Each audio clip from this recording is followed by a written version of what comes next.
Ngayong buwan ng Setyembre ay pinagdiriwang sa bansa ang Civil Service Month at 125th na anibersaryo ng nasabing ahensya.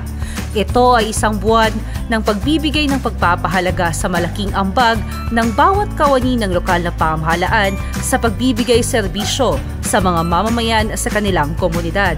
Kaya naman bilang pakikiisa ng lokal na pamahalaan ng Kidapawan sa pagdiriwang ay nagsagawa ito ng mga aktibidad na nakasentro sa mga kawani nito at sa kalikasan.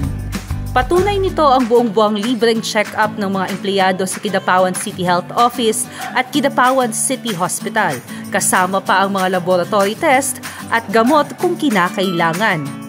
Nagsagawa rin ng tree growing activity ang nasa 128 mga city employees na nakapagtanim ng nasa 600 mga punong kahoy sa Barangay Junction.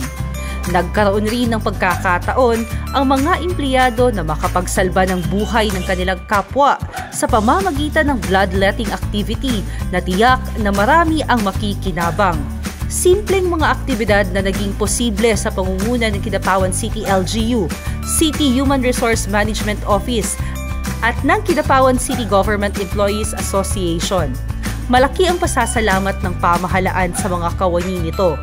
Maaaring isang buwan lamang ipinagdiriwang ang nabanggit na okasyon. Ngunit sa lahat ng pagkakataon ay karapat-dapat lamang na bigyang pagsaludo ang mga lingkod bayan para sa kanilang sakripisyo, pagsisikap at pagpupunyagi na makapagbigay serbisyo sa mga kapwa nito.